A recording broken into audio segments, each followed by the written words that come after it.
ఓం శ్రీమాత్రే నమః. దేవీ కేశాది పాదవర్ణనం. దీన్నే దేవి ముక్తిస్థల షోడశ స్తోత్రం అని కూడా అంటారు. దీన్ని శ్రీ మేల్పత్తూరు నారాయణ భట్టతిరిపాదులు రచించారనమాట. దీని గురించి వివరణ తెలుసుకునే పోయే ముందు మనము ఆ ముక్తిస్థల దేవి గురించి తెలుసుకుందాం. మలయాళంలో ముక్కోలకల్ భగవతి ఆలయంగా చాలా ప్రసిద్ధి పొందిన ఆలయం.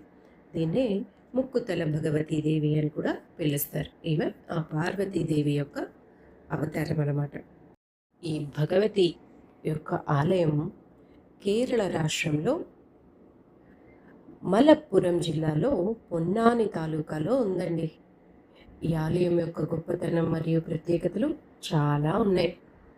ఈమె ఆది పరాశక్తి అయినటువంటి ఆ దుర్గాదేవి యొక్క అవతారం.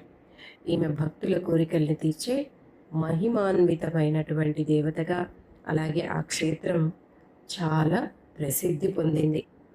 ఈ క్షేత్రం ఎక్కడుందయ్యా అంటే కేరళ రాష్ట్రంలో చెంగరకుళం నుండి సుమారు 3 కిలోమీటర్ల దూరంలో ఉంది.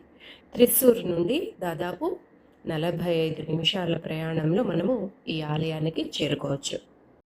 ఇక్కడి అమ్మవారి విగ్రహం స్వయంభూగా వెలిసింది అంటారు. అలాగే ఈ ప్రాంతాన్ని పూర్వం ముక్తి స్థలం అనే పేరుతో పిలువబడేదనమాట.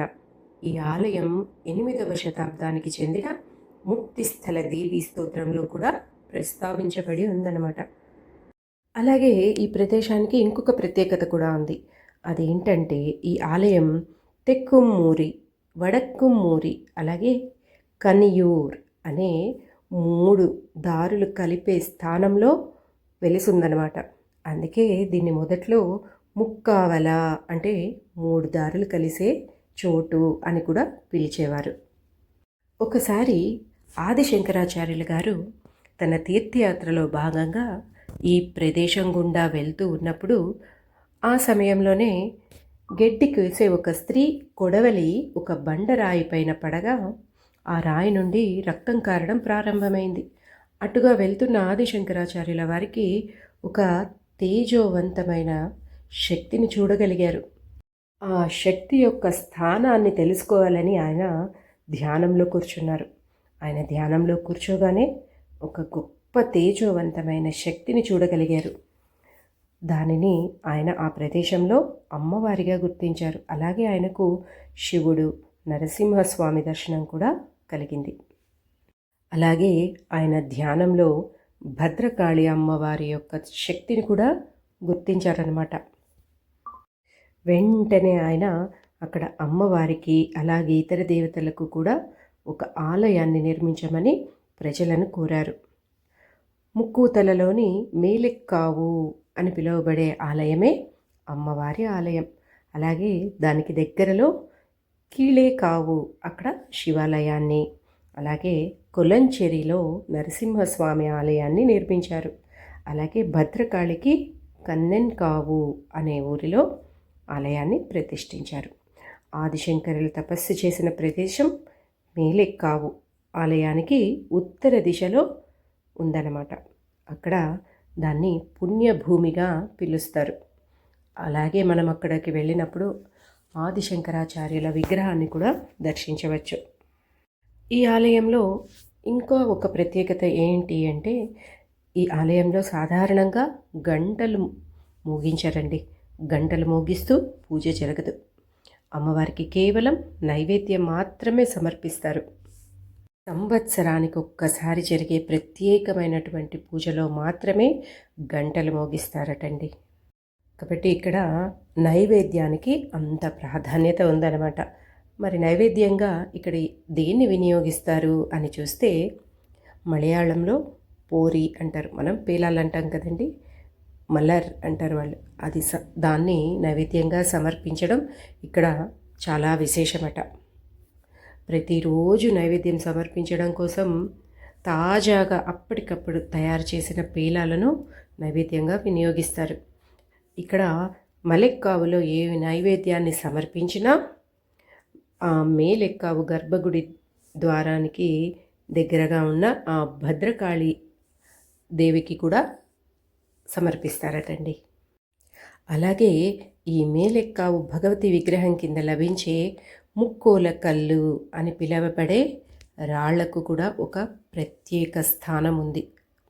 ఈ ముక్కోల కళ్ళు అనే ఈ రాళ్ళు అమ్మవారి భగవతి విగ్రహం కింద లభిస్తాయన్నమాట.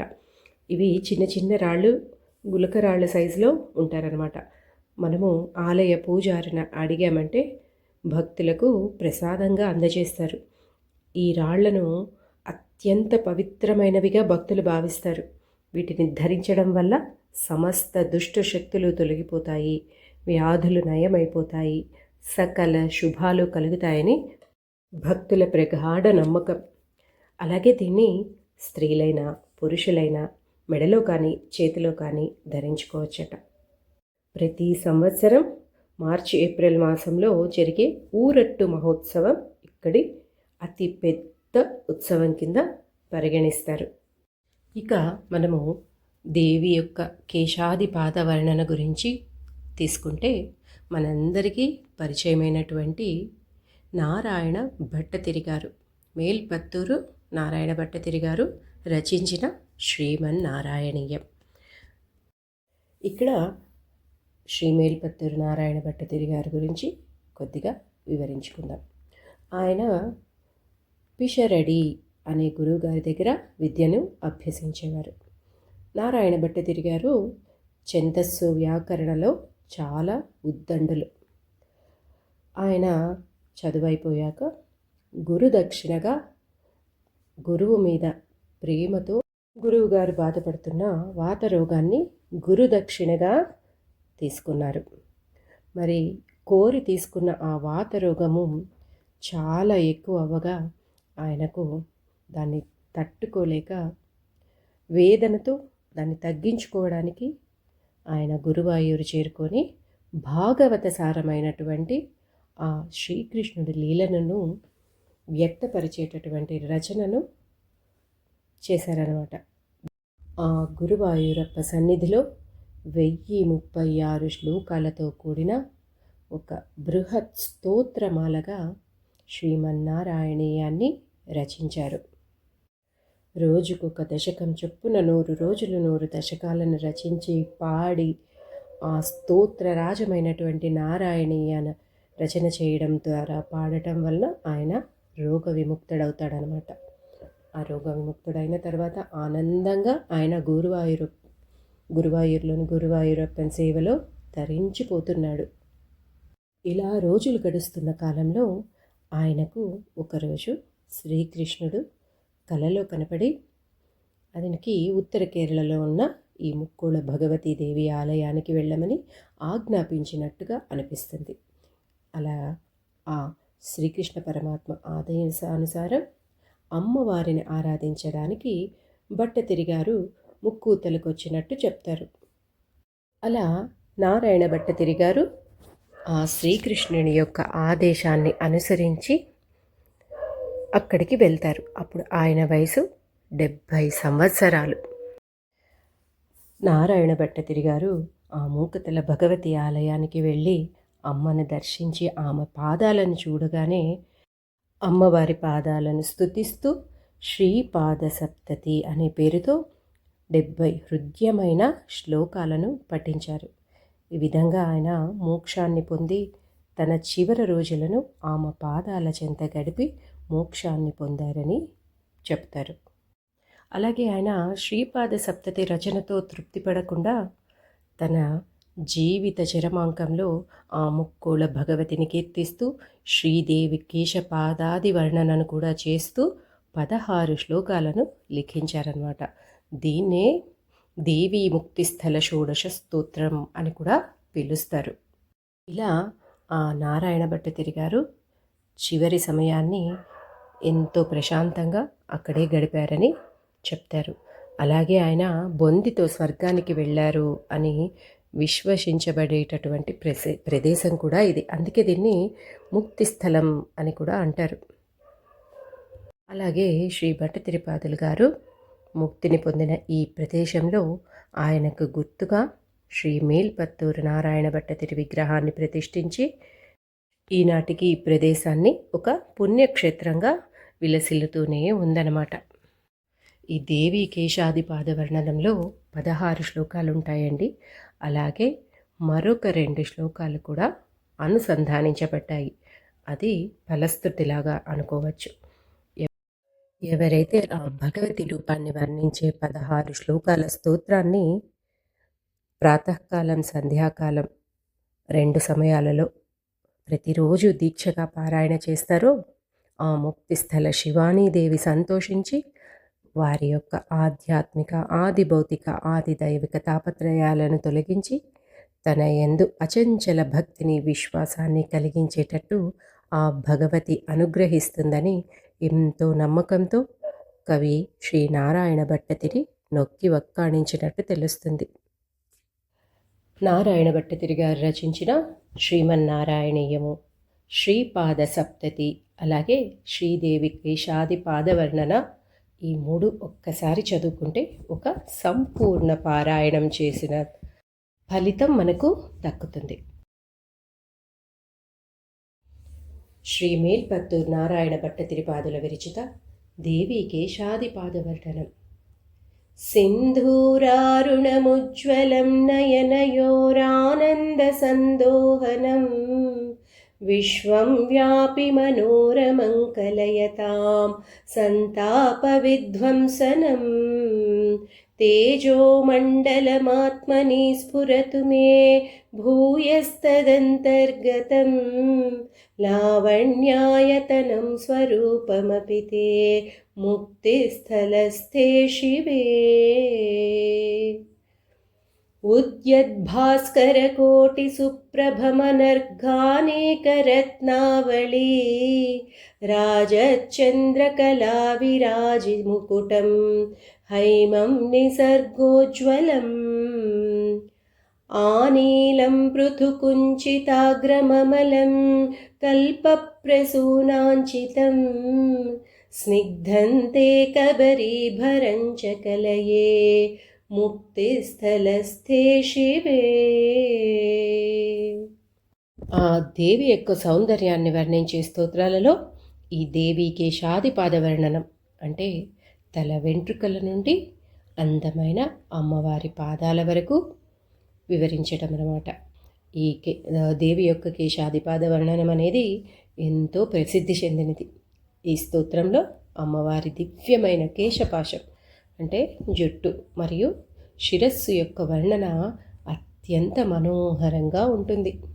నారాయణ భట్టతిరి గారు మొదటి శ్లోకంలో ఇలా వర్ణిస్తున్నారన్నమాట. అమ్మవారి ముఖము మరియు కేశాలు కోట్లాను కోట్ల సూర్యులు ఒక్కసారిగా ఉదయిస్తే ఎలాంటి ప్రకాశం మనకు కనపడుతుందో అలాంటి ప్రకాశవంతమైన కాంతులు కలిగి ఉంటుందట ఆమె ముఖము. అలాగే అందమైన ఆమె ముఖారవిందంలో నుదుటన మెరిసే ఎర్రని కుంకుమతో ఉన్నటువంటి బొట్టు, ఆనందంతో నిండినటువంటి ఆమె చల్లని చూపులు కలిగిన నేత్రాలు, ఇవి 2 ఆమె ముఖ సౌందర్యాన్ని ఇంకా పెంపొందిస్తున్నాయట. అలాంటి ప్రతిరూపమైన నీ రూపం నా హృదయంలో సదా నిండి ఉండుగాక ఓ ముక్తిస్థల శివాని అని ప్రార్థిస్తున్నారు. అలాగే 2వ శ్లోకంలో నారాయణ భట్టతిరి గారు ఆ అమ్మవారు ధరించిన స్వర్ణ కిరీటం గురించి ఇలా చెప్తున్నారు. ఏంటి అంటే, ఆ స్వర్ణ కిరీటం ఎలా ఉందయ్యా అంటే, సహజ ప్రకాశాన్ని వెదజల్లుతూ కోటి సూర్య ప్రభాతేజంతో వెలిగిపోతుందట. అమూల్యమైన అటువంటి మణులు, మాణిక్యాలు పొదగబడి శిరస్సు పైన చంద్రవంకతో కూడా వెలుగును ప్రసారిస్తూ ఉంది. అలాంటి స్వర్ణ కిరీటం ధరించిన అమ్మవారిని నేను ధ్యానిస్తాను అంటున్నారు. అంతేకాకుండా నల్లనైన దట్టమైన వంపులు తిరిగిన స్వచ్ఛమైన తైలపూతమైనటువంటి కురులు కలిగిన అమ్మని, కల్పవృక్షపు పుష్పాలతో అలంకృతమైన నీ వత్తైన కేశపాసాన్ని కూడా నేను ధ్యానిస్తున్నాను అంటున్నారు. अर्धेन्दुप्रतिमे ललाटफलके नीलालकालङ्कृते कस्तूरीतिलकं विलासचतुरं चानङ्गचापोपमम् भ्रूवल्लीयुगलं समुन्नतमती स्वच्छं च नासापुटं राजन्मौक्तिकरत्नमम्बकलये मुक्तिस्थलस्थे शिवे लीलाचञ्चलमञ्चिनान्तितमती तालोकलीलालवा प्रध्वस्तानतभूरितापनिकरं विस्तीर्णमत्यायतम् स्निग्धश्यामलपक्ष्मपङ्क्तिनयना द्वन्द्वं दयावारिधे दीने पातय मय्यनन्यशरणे ముక్తిస్థలస్థే శివే. నారాయణ భట్టతిరి గారు ఈ 3వ శ్లోకంలో అమ్మవారి యొక్క లలాటం గురించి వివరిస్తున్నారు. ఓ ముక్తిస్థల భవానీ తల్లి, నిలవంక వలె మెరుస్తూ పైభాగాన నల్లటి కురులతో నిండిన కేశపాశాలతో అలంకరింపబడిన నీ లలాటం పైన కస్తూరి తిలకాన్ని అలా ఇలా ఆటలాగా కదులుతున్న మన్మధుని విల్లులాగా కనపడే నీ జంట కనుబొమ్మలను, ముత్యాలు రత్నాలు పొదగబడి ఉన్న బంగారు ముక్కు పుడకను ధరించిన నిర్మలమైనటువంటి నీ నాసికను నేను సదా ధ్యానిస్తాను అంటున్నారు. అలాగే ఇక 4వ శ్లోకంలోకి వెళ్తే, ఓ ముక్తిస్థల శంకరి కరుణాసాగరి, నీ నేత్రాలు విశాలమైనటువంటివి, తైలపూతమైన నల్లని కనుబొమ్మలు కలిగి ఆటలాగా అటు ఇటు చెలిస్తూ కాటుక అద్దుకొని ఉంటాయి. తామర రేకుల ఆకారంలో ఉన్నటువంటి నీ కన్నులు సదా కరుణరసంతో నిండి ఉంటాయి. నీ క్రీగంటి చూపులతోనే మాకున్న కష్టాలన్నింటినీ తీర్చేస్తావు తల్లి. మరి అలాంటి నీ చూపు సదా నా పైన వర్షించు, కురిపించు, ఆ కన్నులలోని కరుణను నాపై కురిపించి కరుణను చూపించు అంటూ వేడుకుంటున్నారు. గండౌ విద్రుమదర్పణాతి విమలౌ గోరోచనాలంకృతౌ కర్ణోద్భాసితరత్నకుండలరుచా విభ్రాజితౌ కోమలౌ బంధూకప్రసవారుణాధరపుటం కుందాభదంతావలీ బిభ్రాజచ్చిబుకం చ దేవి కలయే ముక్తిస్థలస్థే శివే. భాస్వద్రత్నకిరీటకుండలయుగా గ్రైవేయకోద్భాసితే వక్త్రేందౌ నిజకాంతిరూషితపరిష్కారే మనోనందనే రాజంतीं స్మితచంద్రికాన్నతజనాన్ తస్తాపనిర్మూలనీం నిత్యం చేతసి భావయామి వరదే ముక్తిస్థలస్థే శివే. ఈ 5వ శ్లోకంలో నారాయణ భట్టతిరి గారు అమ్మవారి చెక్కిళ్లను వివరిస్తున్నారు. ఓ ముక్తిస్థల శివాణి దేవి, సూర్యచంద్రుల వలె కాంతులను వెదజల్లుతున్నటువంటి రత్నాలను పొదిగిన కర్ణాభరణాల ప్రతిబింబంతో వెలిగేవి. అలాగే స్వచ్ఛమైన పగడాల వలె మెరుపులీనే గోరోచనపు పచ్చని వర్ణంతో అలంకరింపబడి మెత్తగా మృదువుగా ఉండేటటువంటి నీ కపోలాలను నేను సదా ధ్యానిస్తాను. ఓ ముక్తిస్థల శివాని దేవి అంటున్నారు. అలాగే 6వ శ్లోకంలో, ఓ ముక్తిస్థల శంకరి, రకరకాలైనటువంటి రత్నాలు, పగడాలు, ముత్యాలతో అలంకరింపబడినటువంటి నీ కర్ణాభరణాల కాంతి, కంఠహారాల కాంతులు, రత్నాలు పొదిగిన కిరీటపు ప్రకాశంతో వెలిగే చంద్రుని వంటి విశాలమైన కాంతితో స్వచ్ఛమైన దేదీప్యమానమైన చల్లని నీ చిరునవ్వుతో భక్తుల హృదయాలను దోచుకోవడమే కాకుండా వారి వేదనలన్నింటినీ సమూలంగా నాశనం చేసేస్తుంది. అలాంటి నీ చల్లని చిరునవ్వుని నా మనస్సులో సదా ధ్యానించుకుంటాను అని నారాయణ భట్టతిరి గారు ప్రార్థిస్తున్నారు. కస్తూరి ఘనసార కుంకుమముఖైర్ ఆలేపనైరంచితం గ్రైవేయైశ్చ నిరంతరం మణిమయైర్ మాంగళ్యసూత్రోజ్వలం రేఖాభిస్తిసృభిస్తథా విలసితం చారుస్వరం మందురం కంఠంతే కలయామి గీతి నిపుణే ముక్తిస్థలస్థే శివే కేయూరాదివిచిత్రభూషణతరాన్ రత్నాంగులీయప్రభా రాజపాణితలాన్ధృతైక్షవధునుః పుష్పేషు పాశాంకుశాన్ ఆనమ్రాభయదాన్ శిరీషమృదులానాలేప నైరశ్చితాన్ బాహూన్మూర్ధని మే నిధేహి సదయం ముక్తిస్థలస్థే శివే.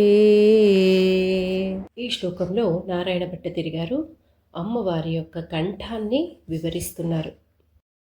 అమ్మవారి కంఠము శంఖంలా మృదువుగా అలాగే సుందరంగా 3 రేఖలతో అలంకృతమై ఉంటుందట. కంబుకంఠి అంటారు కదండి, శంఖం వంటి కంఠం కలదాన్ని కంబుకంఠి అంటారు. అలాగే అమ్మవారి కంఠం కంఠీహారాలతో రత్నాలు మణులు పొదిగిన మంగళసూత్రంతో సదా వెలుగుతూ ఉంటుందట. ఆ వెలుగులు భక్తుల యొక్క సౌభాగ్యాన్ని, ఐశ్వర్యాన్ని, కుటుంబ శ్రేయస్సును ప్రసాదిస్తాయని చెప్పి భక్తులకు విశ్వాసం. కాబట్టి అలాంటి కస్తూరితో అలంకరింపబడినటువంటి అందమైన కంఠాన్ని నేను ఎల్లప్పుడూ ధ్యానిస్తాను అంటున్నారు. ఇక 8వ శ్లోకంలో అమ్మవారి హస్తాలను నారాయణ భట్టతిరి గారు వివరిస్తున్నారు. అమ్మవారి హస్తాలు దివ్యత్వాన్ని, శక్తిని, సకల సంపదలకు ప్రతీకలుగా చెప్తున్నారు.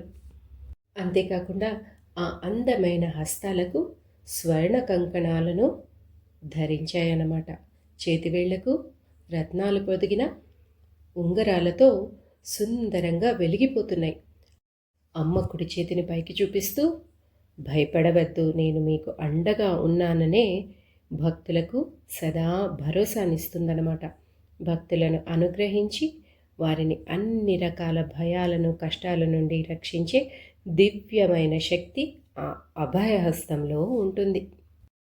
అలాగే వరద హస్తం నేలవైపు లేకుంటే పాదాల వైపు చూపిస్తూ ఉంటుంది. ఆ చేయి భక్తులకు కావలసిన వరాలను, సంపదలను మరియు అనుగ్రహాన్ని ప్రసాదించడమే కాకుండా నా పాదాలను ఆశ్రయించండి, మీకు సమస్త శుభాలు కలుగుతాయి అని ఈ హస్తం ద్వారా అమ్మవారు భక్తులకు తెలియజేస్తుంది. అలాగే మరొక హస్తంలో చెరుకు విల్లును, పుష్పబాణాలను, పాశాన్ని, అంకుశాన్ని పట్టుకొని నీ భక్తులకు భయం నుండి స్వేచ్ఛనిస్తావు అంటూ నారాయణ భట్టతిరి గారు చెప్తున్నారు. పారాణి వంటి వివిధ లేపనాలతో అలంకారం చేయబడిన మెత్తనైన నీ చేతులు కరుణతో నా శిరస్సున సదా ఉంచు తల్లి అని వేడుకుంటున్నారు. నిష్కంబాహులతాంతరే మణిగణై ఆకీర్ణ్యమత్యద్భుతం హారం చాపి మనోహరం మణిమయీం మాలాం తథా కాంచినీం రాజీవోత్పలచంపకాదికుసుమైః క్లుప్తామహీన శ్రియం మాలాం సౌరభశాలినీం చ కలయే ముక్తిస్థలస్థే శివే. వృత్తౌ కుంకుమరూషితౌ నిరుపమౌ పీనౌ స్తనౌ సంహితౌ తుంగాకోమలసూక్ష్మపాటలపట ప్రచ్ఛాదితా ఉజ్వలౌ మధ్యం చాపి కృశం వలిత్రయయుతం వృక్షోజభారానతం తన్వీం రోమలతాం చ దేవి కలయే ముక్తిస్థలస్థే శివే. తల్లి ఓ ముక్తిస్థల భవానీ శివాని అందరినీ మంత్రముగ్ధులను చేసేటటువంటి రకరకాలైనటువంటి రత్నాలను, మణులను, మాణిక్యాలను, పొదగబడినటువంటి బంగారు కంఠహారాలను, అలాగే అద్వితీయమైనటువంటి పరిమళభరితమైనటువంటి సుగంధభరితమైన రకరకాల పుష్పాలు అంటే తామర, కలువ, చెంపకం, మల్లె, జాజి ఇలాంటి రకరకాల పుష్పాలతో తయారైనటువంటి అద్వితీయమైన తేజస్సును కలిగిన పూలదండలు ధరించిన నిన్ను నేను సదా ధ్యానిస్తాను అంటున్నారు. అలాగే 10వ శ్లోకంలో ముక్తిస్థల శాంభవి దేవి గుండ్రనైన కుంకుమ అద్దపడి అద్వితీయమైన ఎరుపు రంగు చీర కొంగు వెనుక ప్రకాశిస్తూ ఈ సమస్త లోకాలకు అనంత విశ్వాన్ని పోషించేటటువంటి వక్షస్థలాన్ని సన్ననై 3 రేఖలు కలిగి కుచభారం చేత కిందకు వంగి ఉన్న నీ నడుమును నేను సదా ధ్యానిస్తాను అంటున్నారు. అవత్తోపమమ మందశోభమమలం నిమ్నంచనాభిబిలం కాంచీదామనిబద్ధరత్న విలసత్ సింధూరవర్ణాంశుకం విస్తీర్ణం రశనాపదం కనకసద్రంభానిభౌ కోమలౌ ఊరు చారుతరౌ చ దేవి కలయే ముక్తిస్థలస్థే శివే జానుద్వంద్వమిభేంద్రకుంభసుషమాచోరం చ జంఘాయుగం చేతో జన్మనిషంగసౌరభహరం వృత్తం చ నాత్యాయతం మంజీరం చ మనోభిరామనినదం రత్నప్రభాభాసురం కూర్మాభం ప్రపదం చ దేవి కలయే ముక్తిస్థలస్థే శివే. ఈ శ్లోకాలలో నారాయణ భట్టతిరి గారు అమ్మవారి యొక్క నాభి గురించి వర్ణన చేశారు. అమ్మవారి నాభి వర్ణన అనేది మనము సహజంగా లలిత సహస్రనామ స్తోత్రంలో, సౌందర్య లహరిలో, అలాగే దేవి ఖడ్గమాల వంటి పవిత్ర గ్రంథాలలో అత్యంత సుందరంగా భక్తిభావంతో వర్ణించబడి చెప్పడం విన్నాం.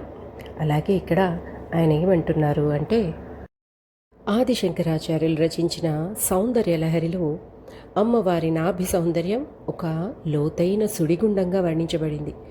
ఆ సృష్టికర్త అయిన బ్రహ్మదేవుడు కూడా అమ్మవారి నాభి అనే పద్మం నుండే జన్మించాడని పురాణాలు చెప్తున్నాయి. అమ్మవారి నాభి యొక్క లోతు సమస్త విశ్వాలకు పుట్టినిల్లుగా ఒక మహాసముద్రంగా ఉంటుందని భక్తులు భావిస్తారు. అలాంటి ఈ నాభి గురించి నారాయణ భట్టతిరి గారు ఏమంటున్నారు అంటే, అమ్మవారి నాభి ఒక అందమైన వల్లి లాంటి అంటే తీగ లాంటి సుందరమైన మడతలు కలిగి ఉంటుంది అంటున్నారు. అలాగే సృష్టికి మూలమైన నాభి పద్మం సమస్త లోకాలను తనలో ఇముడ్చుకునేటటువంటి గంభీరతను కూడా కలిగి ఉంటుంది. అలాగే కాంతులేని రత్నాలు పొదిగిన వడ్డాణం ధరించిన ఎర్రని వస్త్రంచే కప్పబడి ప్రకాశమానమైన మచ్చలేని లోతుగా ఉన్న నీ బొడ్డు రంధ్రాన్ని మెత్తగా బొద్దుగా అందంగా ఉండే కదళి కాండం లోపలి భాగం రూపు కలిగిన నీ బంగారు రంగు తొడలను నేను సదా ధ్యానిస్తాను దేవి ఓ ముక్తిస్థల శంకరి అంటున్నారు. అమ్మవారిని సృష్టికి మూలమైన శక్తిగా జగన్మాతగా భావిస్తాం.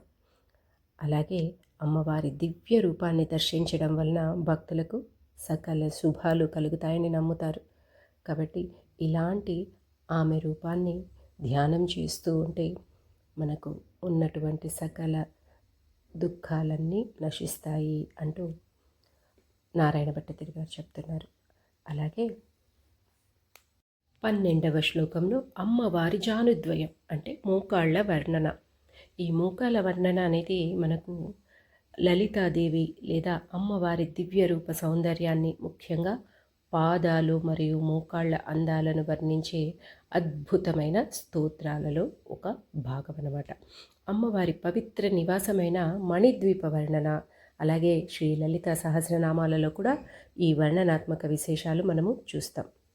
అమ్మవారి జానుద్వయ వర్ణన వివరాలకు వెళ్తే, ఓ ముక్తిస్థల శాంభవి దేవి అతి శ్రేష్టమైనటువంటిది, ఉన్నతమైనటువంటి గజం యొక్క కణతల సౌందర్యాన్ని మించి నీ మోకాళ్ళ జంటను గుండ్రనైన మరీ దీర్ఘం కానివి మన్మథ సుగంధాన్ని దొంగలించినవి అయిన నీ కాళ్లను మణులతో ప్రకాశిస్తూ మంత్రముగ్ధులను గావించే ధ్వనులు చేసే నీ మంజీరాలను తాబేలును పోలిన నీ పాదాల పైభాగాన్ని నేను సదా ధ్యానిస్తాను అంటున్నారు నారాయణ భట్టతిరి గారు. అమ్మవారి మూకాళ్ళు మన్మధుని విల్లును పోలి గుండ్రంగా నునుపుగా ఉండి భక్తుల మనసులను ఆకర్షిస్తున్నాయట. అమ్మవారి జానువులు నవరత్నాల కాంతులతో ప్రకాశిస్తూ దివ్య వస్త్రాల ధారణతో అత్యంత శోభాయమానంగా ఉంటాయి. అలాగే భక్తులు అమ్మవారి పాదాలను దర్శిస్తూ మోకాళ్ల సౌందర్యాన్ని ధ్యానించడం ద్వారా మనశ్శాంతిని, లక్ష్మీ కటాక్షాన్ని పొందుతారు అని చెప్తున్నారు. స్నిగ్ధస్వచ్ఛతరాంగలీదలతతిచ్ఛాయం విరాజన్నఖ ప్రాళేయాంశు మరీచిధూతవినమత్ ఆపాంధకారోత్కరం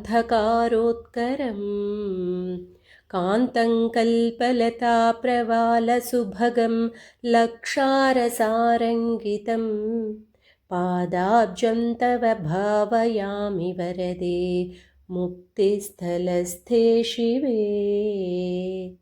భక్తానాం హృదయేషు భూరి కృపయా న్యస్తం తదంతర్గతం గాఢం తాపతమో నిరస్య శిశిరీ కుర్వన్ ప్రకాశాధికం ఆనందామృతవర్షికం చ వరదం యత్సేవ్యమానం బుధైః తత్తే పాదసరోజమంబకలయే ముక్తిస్థలస్థే శివే. ఈ 13వ శ్లోకంలో నారాయణ భట్టతిరి గారు అమ్మవారి పాదాల వేళ్లను గురించి, కాలిగోళ్లను గురించి చెప్తున్నారు. మన హిందూ సంప్రదాయంలో ఆ జగన్మాత యొక్క నక్క శిఖ పర్యంత వర్ణనలో అమ్మవారి పాదాల వర్ణన అత్యంత విశిష్టమైనది. శ్రీచరణ వర్ణన అని కూడా అంటారు. మనం గమనిస్తే సౌందర్య లహరిలోనూ వ్యాస మహర్షి యొక్క దేవి భాగవతంలో కూడా అమ్మవారి పద్మాలను అద్భుతంగా వర్ణించారు. ఓ ముక్తిస్థల భవానీ వరదాయిని, అద్భుత కాంతిని ప్రసరిస్తూ తైలపూతమైన స్వచ్ఛంగా ఉండే నీ పాదాల వేళ్లను, అలాగే కలికి తామర పూల వలె సుకుమారంగా ఎర్రటి గులాబీ రంగు శోభతో ప్రకాశిస్తూ ఉంటాయి. నీ ఎరుపు రంగు సకల లోకాలకు అదృష్టాన్ని, ఐశ్వర్యాన్ని ఇచ్చే కుంకుమ శోభకు సంకేతం. అలాగే అమ్మవారి కాలిగోర్లు శరత్కాల చంద్రుని కాంతిని తలపిస్తాయి. స్వర్గలోకంలోని కల్పవృక్షం కోరిన కోరికలు తీరుస్తుంది. కానీ అమ్మవారి కాలిగోళ్ల నుండి వచ్చే వెలుగుల ముందు ఆ కల్పవృక్షం కూడా తల వంచుకుంటుందట. దేవతా స్త్రీలు అమ్మవారి పాదాలకు నమస్కరించేటప్పుడు వారి చేతులు కమలాల్లాగా ఉంటే అమ్మవారి కాలిగోళ్ల చంద్రకాంతి తగలగానే ఆ కమలాలు ముడుచుకుపోతాయా అన్నట్టుగా ఆ గోళ్ల ప్రకాశం ఉంటుందట. అలాంటి స్వచ్ఛమైన నీ పాదాల వేళ్లను, భక్తుల దైన్యం అనే అంధకారాన్ని చంద్రుని వలె పటాపంచలు చేసే నీ కాంతివంతమైన కాలిగోళ్లను ఎర్రని లత్తుకచే అలంకృతమై కల్పకపు తీగ వలె ఉదారమై ప్రకాశమానమైన నీ పాదపద్మాలను సదా నేను ధ్యానిస్తాను అంటున్నారు. అలాగే 14వ శ్లోకంలో ఆయన అమ్మవారి పాదాల గురించి వివరిస్తున్నారు. మరి ఆ అమ్మ పాదాలు ఎలా ఉన్నాయి అంటే, ఆ అమ్మవారి పాదాల నుండి నిరంతరం అమృతధారలు ప్రవహిస్తూ ఉంటాయి. మరి ఆ దివ్య అమృతధార సకల బ్రహ్మాండాన్ని తడిపి సమస్త జీవులకు ప్రశాంతతను, ఆనందాన్ని ఇస్తుంది. అలాగే అమ్మవారు ధరించిన కాలి అందెలు నడుస్తున్నప్పుడు చేసే జణ జణ అనే నాదం వేద మంత్రాల సారమని పెద్దలు చెప్తారు. ఆమె నడక హంస నడకను తలపిస్తూ జగత్తుకు మంగళాన్ని చేకూరుస్తుంది. అలాంటి అమ్మ పాదాలను ఆశ్రయించిన భక్తులకు దారిద్ర్యం అనేది నశించి అష్ట ఐశ్వర్యాలు సిద్ధిస్తాయి. దేవతలు వజ్రాయుధాల వంటి ఆయుధాలతో సాధించలేని పనులను కూడా భక్తులు అమ్మవారి పాద ధూళిని నుదుట ధరించడం ద్వారా సులువుగా సాధించగలరని శాస్త్రాలు చెప్తున్నాయి. అలాగే శ్రీ విద్యా స్వరూపిణి సముద్రమంతటి సంసార దుఃఖాన్ని తుడిచిపెట్టే పాదపద్మాలు కలిగినట్టి లోకాలను రక్షించే ఆ జగన్మాత చరణాలకు సాష్టాంగ నమస్కారం చేయడం వల్ల మనకు సకల శుభాలు కలుగుతాయి. మనం లలిత సహస్రనామంలో చెప్పుకున్నట్టు పదద్వయ ప్రభాజాల పరాకృత సరోరుహ అంటూ అమ్మవారిని ధ్యానిస్తాం. అమ్మవారి 2 పాదాలు పదద్వయం కాంతి పుంజాల ముందు ప్రభాజాల అందమైన తామర పువ్వులు సైతం సరోరుహ తమ సౌందర్యాన్ని కోల్పోయి తల వంచుకుంటాయట, ప్రాకృతమైపోతాయట. లోకంలో తామర పువ్వును మనం అత్యంత కోమలమైనదిగా అందమైనదిగా భావిస్తాం మరి. కానీ ఆ అమ్మవారి పాదాల ఎరుపు రంగు, వాటి సుకుమారత్వం ముందు తామర పువ్వులు కూడా వెలవెలపోతాయి అని దీని అర్థం. అలాగే షింజాణమణి మంజీరా మండిత శ్రీపదాంబుజ అంటాం. నడుస్తున్నప్పుడు వచ్చే మధురమైన ధ్వనిని చేసేటటువంటి రత్నాలు పొదిగిన కాలి అందెలను ధరించి ప్రకాశించే ఐశ్వర్యవంతమైన పాదపద్మములు కలిగినదన్నమాట ఆ తల్లి. అమ్మవారు కదులుతుంటే ఆమె కాలి అందెల నుండి వచ్చే నాదం ఓంకార ధ్వనిని, వేద మంత్రాలను స్ఫురింపజేస్తుంది. ఆ మంగళకరమైన శబ్దం వినడమే భక్తులకు సకల శుభాలను కలిగిస్తుంది. అలాంటి ఎంతో పవిత్రమైన అమ్మ పాదాలను దేవి భాగవత శ్లోకంలో ఇలా ప్రార్థిస్తారు. నమో దేవ్యై మహాదేవ్యై శివాయై సతతం నమః. నమః ప్రకృత్యై భద్రాయై నియతాః ప్రణతాస్మతాం. తల్లి ఓ ముక్తిస్థల శంకరి వరదాయిని, నీ పాదాలు అతి కరుణతో భక్తుల హృదయాలలో నెలకొని ఉన్నాయి. మాలో ఉన్న అజ్ఞానాన్ని పారద్రోలి ఆనందామృతాన్ని కురిపించు తల్లి. అలాంటి నీ పాదాలను నేను సదా ధ్యానిస్తాను అంటున్నారు. యత్పాంసుం కమలాసన ప్రభృతయో దేవామునీంద్రాస్తథా ఓఢుం మూర్ధ్నిన కుర్వతే యతధియః కింకింతపో దుష్కరం. తత్పాదాంభుజమానతస్య సతతం దీనస్య మే మస్తకే కూజన్నూపురమర్పయాంబ సదయం ముక్తిస్థలస్థే శివే. రాజా చైత్రకులోద్భవస్య సురథో యత్సేవయా భూన్మనుః వైశ్యోऽసోऽపి సమాధిరాపమతిమాన్ జ్ఞానం పరైర్దుర్లభం. యోషామూర్తిరమోముహత్స్మరరిపుం దేవోऽపి నారాయణः తత్తే పాదసరోజమంబకలయే ముక్తిస్థలస్థే శివే. ఈ శ్లోకంలో నారాయణ భట్టతిరి గారు అమ్మవారి యొక్క మంజీరాలు గజ్జెల గురించి వివరణ ఇస్తున్నారు. మంజీరాలతో అమ్మవారి నడకతో వచ్చే సవ్వడినే మంజీరనాదం అని అంటారు. అంటే రత్నాలు పొదిగిన మధురమైన ధ్వని చేసే గజ్జెలు గల పాద పద్మాలు కలిగి ఉన్నాయి అని చెప్తున్నారు. అలాగే అమ్మవారి మంజీరనాదం కేవలం ఒక లౌకిక శబ్దం కాదండి, ఇది సృష్టి ఆవిర్భావానికి మూలమైన ఓంకారనాద స్వరూపం. మనం మన ఇళ్లలో అమ్మవారి పారాయణం లేకపోతే సాధన చేసేటప్పుడు అప్పుడప్పుడు సూక్ష్మంగా అంటే చిన్నగా గజ్జల శబ్దం వినిపించడం అనేది అమ్మవారి దివ్య సాన్నిధ్యానికి సంకేతంగా మనకు పెద్దలు చెప్తూ ఉంటారు. అలాగే ఆ జగన్మాత పాదాల నుండి వచ్చే ఒక చిన్న ధూళి కణానికి కూడా ఎంతో శక్తి ఉంటుంది, అనంతమైన శక్తి కలిగి ఉంటుంది. దీనికి జగద్గురు ఆదిశంకరాచార్యులు సౌందర్యలహరిలో 2వ శ్లోకంలో చాలా చక్కగా వర్ణిస్తారు. తనీయాంసుం పాంసుం అంటూ ఆ శ్లోకంలో 3 మూర్తుల శక్తులు కలిగి ఉంటుంది అన్నట్టుగా అమ్మవారి పాదధూళిని తీసుకొని ఆ బ్రహ్మదేవుడు ఈ సమస్త చరాచర సృష్టిని 14 లోకాలను నిర్మించాడు అని చెప్తారు. అలాగే ఆ పాదధూళితో శ్రీ మహావిష్ణువు సమస్త విశ్వాన్ని రక్షిస్తూ భరిస్తూ శేషరూపంతో సాకుతున్నారు అని చెప్తారు. అలాగే ఈశ్వరుడు ప్రళయకాలంలో ఈ సృష్టినంతటిని విభూతిగా మార్చి ఆ పాదధూళిని తన శరీరంపై ధరిస్తున్నాడు అంటారు. కాబట్టి ఆమె పాదాలను నమ్ముకుంటే చాలు, ఆ పాదధూళి కణం మన పాలిట చింతామణిలా మారి కోరిన కోరికలన్నీ తీరుస్తుంది. ఓ ముక్తిస్థల శాంభవి తల్లి, మధురనాదం చేసే మంజీరాలు కలిగిన నీ పాదాలను కరుణతో దీనుడునైన నా శిరస్సున ఉంచు తల్లి. ఆ పాదధూళిని తమ శిరస్సులపై స్వీకరించేందుకై బ్రహ్మాది దేవతలు, వశిష్ఠులు మొదలైన మహర్షులు ఎంతటి దుర్లభమైన తపస్సులనైనా చేస్తారు. అలాంటి నీ పాదాలను నేను సదా ధ్యానిస్తాను అంటున్నారు. అలాగే ఓ ముక్తిస్థల దేవి, నీ పాదపద్మాలను పూజించడం వల్ల చేతనే చైత్రవంశంలో పుట్టిన సురథ మహారాజు మను అయ్యాడు. వైశ్యుడైన సమాధి అత్యుత్కృష్టులకు కూడా నువ్వు దుర్లభమైన జ్ఞానాన్ని ఇచ్చావు. నారాయణుడు మోహిని రూపం ధరించి మన్మథ వైరి అయిన శివుణ్ణి కూడా వశం చేసుకున్నాడు. అలాంటి నీ పాదాలను నేను సదా ధ్యానిస్తాను అంటున్నారు నారాయణ భట్టతిరి గారు.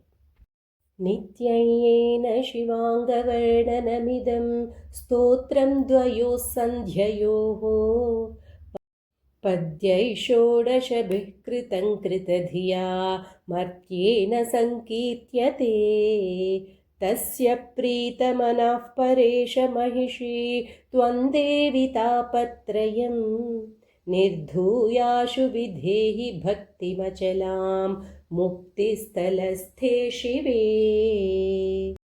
ప్రాగంతే వసతా చిరం శృతిగిరా సారావదాతాత్మనా నేయత్తానిరణాయి యస్య భగవత్ శ్రీశంకర స్వామినా.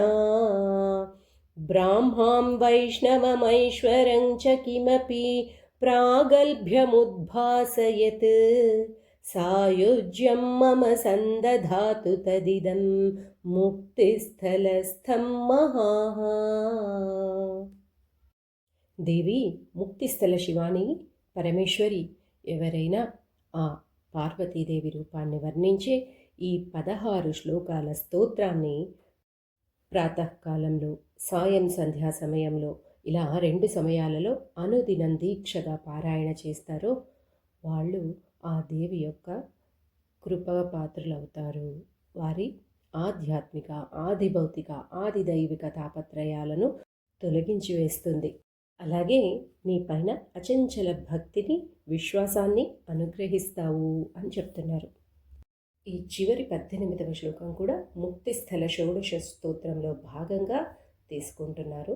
అలాగే పారాయణం కూడా చేయబడుతుంది. ప్రాచుర్యంలో ఉన్న కథనం ప్రకారం ఆ ఆదిశంకరాచార్యుల వారు ఇక్కడ స్వయంగా పూజలు చేసి అమ్మవారిని కొలిచారని, ఇక్కడి అధిదేవత యొక్క గొప్పతనాన్ని తెలుసుకున్నారని పురాణం చెబుతోందండి. కాబట్టి ఇంతటి మహిమాన్వితమైన ఈ శ్రీదేవి కేశాది పాద వర్ణనం మనము రోజు 2 సార్లు పారాయణం చేసుకోవడం వల్ల మనము ఆ దేవి యొక్క కృపకు పాత్రలవుతాం. ఓం తత్సత్. ఇది శ్రీనారాయణ భట్టతిరి విరచిత శ్రీదేవి కేశాది పాద వర్ణనం సంపూర్ణం.